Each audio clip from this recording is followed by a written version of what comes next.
వేదాల ద్వారా కొంత సమాచారం తెలిసింది. ఎవరి సమాచారం? ఆర్యుల సమాచారం. ఈ వేదాలు ఎవరి యొక్క సమాచారం ఉంది? ఆర్యుల యొక్క నాగరికత ఎవరి వేదాల గురించి. అందుకే ఆర్యన్ సివిలైజేషన్ ఏమని పిలుస్తాం? వేద నాగరికత అంట.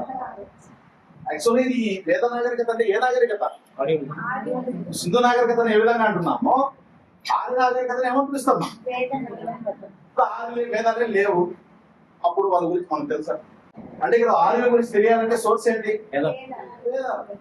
ఇప్పుడు మొదటి వేదంలో ఋగ్వేదం తీసుకుంటే మొదటి భాగం ఏంటంటే సంహితము.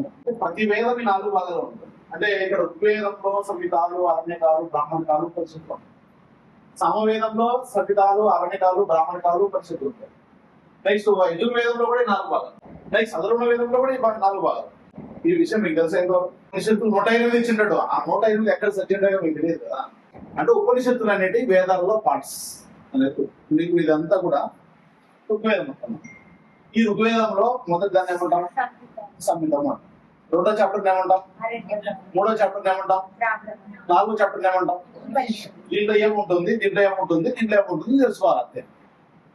ఇలాంటి వేదాలు ఎన్ని ఉన్నాయి? 4. ప్రతి వేదంలో ఏమున్నాయి? సంహితాలు ఉన్నాయి. ప్రతి వేదంలో బ్రాహ్మణకాలు ఉన్నాయి, అరణ్యకాలు ఉన్నాయి, ఉపనిషత్తులు. అలా ఈ 4 వేదాల్లో ఉన్నటువంటి ఉపనిషత్తులు ఉంటాయి కదా. అలా ఋగ్వేదంలో ఉన్నటువంటి బ్రాహ్మణ కాలంలో ముఖ్యమైన బ్రాహ్మణం ఐతరేయ బ్రాహ్మణం.